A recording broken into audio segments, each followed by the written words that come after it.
recipe required, and tonight I'm going to do a chicken recipe for you. Basically like a 5-spice chicken. Now, you know, that 5-spice, it's a powder. It's kind of a Chinese spice or Asian spice. Really great. It's kind of like got an allspice, cinnamon, cumin type thing going on. I bought a chicken. Actually, it's a couple days ago, or a few weeks ago rather. I broke it down into component parts. You know, I got some legs, some wings, some breasts. I put them in the freezer. I took them out. We're going to marinate the chicken and then kind of roast it off on top of the stove and then in the stove. And that you know, that marinade gives it a really kind of tangy, sweet, absolutely awesome flavor.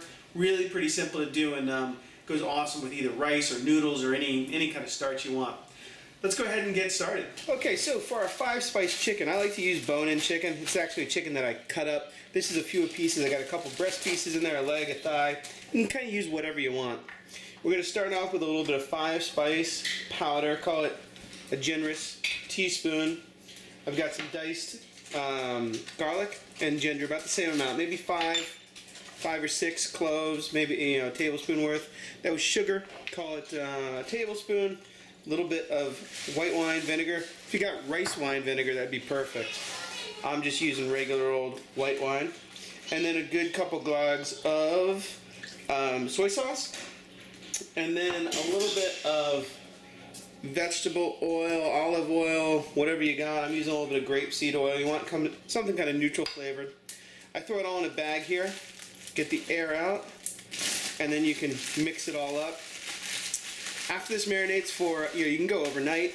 We'll take it out of the bag, dry it off, shake off the excess marinade, salt and pepper, and then we'll cook it off. After the chicken marinates for a couple hours, you want to do salt and pepper on both sides, let it come up to room temperature, and then into a good hot pan, skin side down. If you leave the skin on, you don't really need the skin on.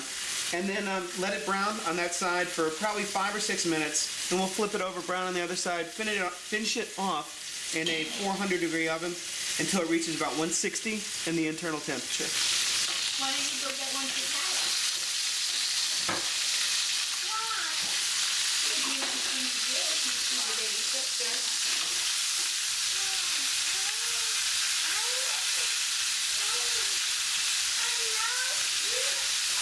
Okay, by the time the chicken's done, you're going to get a nice, beautiful golden brown color on there. Like I said, you want to bring it up to 165. Let it rest for a couple minutes, and then we'll come back and serve it up. Okay, so I'm serving up my 5-spice chicken with some soba noodles here that I tossed with some veggies, little snow peas, some red bell pepper in there.